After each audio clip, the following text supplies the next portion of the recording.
Insert in.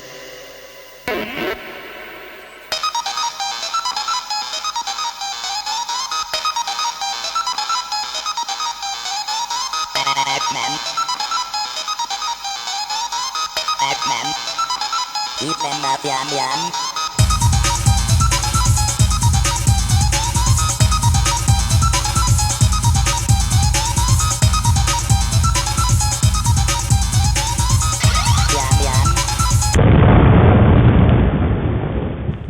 Hi, this is Chuck Van Pelt, also known as RecycledGamer, and I'm doing another video leading up to the Portland Retro Gaming Expo.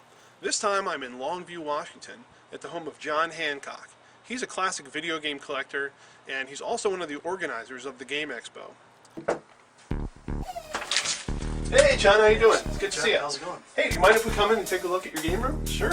Awesome, let's do it. Come on.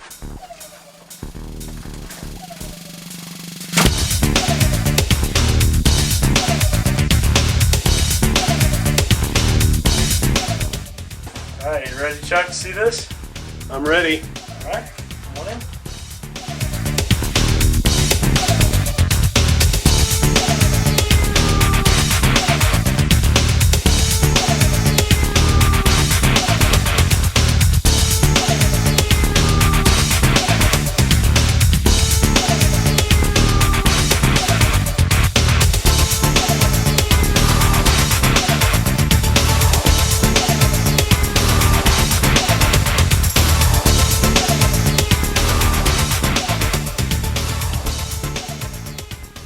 Hey John, I want to thank you very much for inviting us into your game room here. It is utterly amazing. I'm in shock. How long have you been collecting games? I've been collecting about 20 years. About 15 years I really started getting serious. In the mid-90s I started recollecting everything I had as a childhood. And I pretty much started off with a box of 7,800 games. I gave a friend of mine $50. He went down to a San Diego flea mart.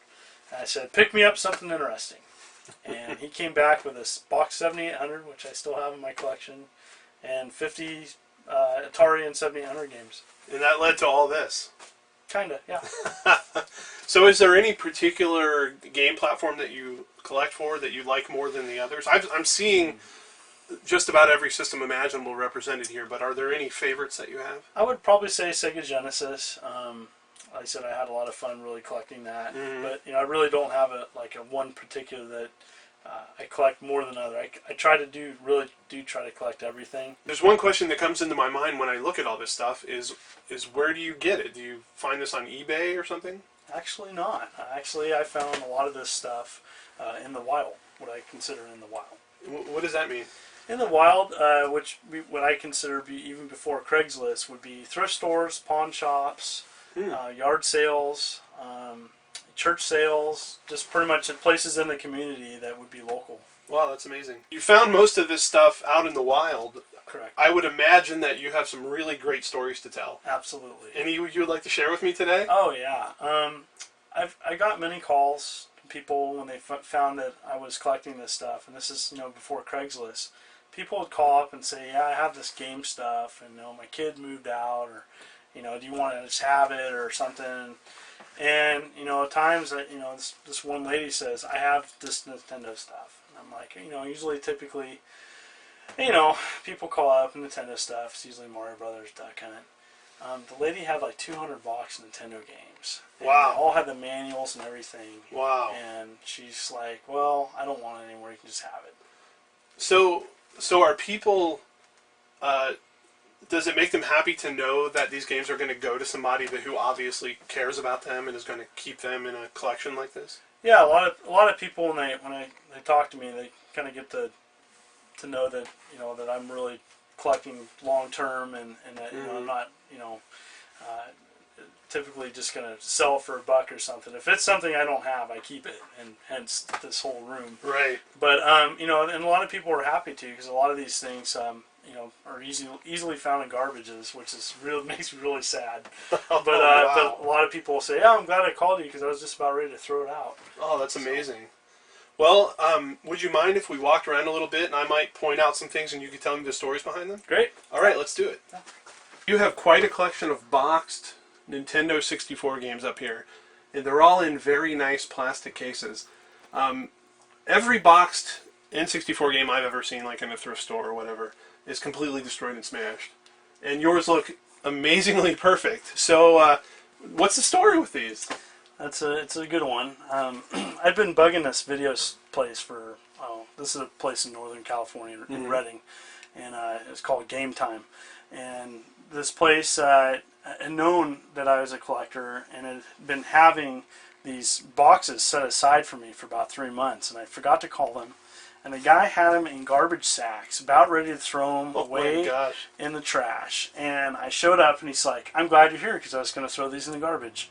And there was about 150 different N64 boxes and manuals. So were they from rentals? Is that what they were? And what they did is they kept them aside, and they would rent the game. So their games they were selling the games, but they didn't care about the boxes, and they just gave them to me in 2 big black garbage sacks for free. So, John, I see you have an Atari Super Pong there. Is there a story behind that one? Yeah, there is. I pretty much went to this church sale, and pretty much I asked, kind of looked around, didn't really find anything, and asked the lady, and the lady was a little bit older, and asked, "Do you have any video games?" She's like, "Yeah, we had some video games, but the kids came in and it kind of took all the popular ones. We just got this old Pong unit left." And it was, she showed it to me, and she wanted $2 for it. So amazing. I paid $2 for a box of Pong. It's got the manual and the warranty card and even the RF switch.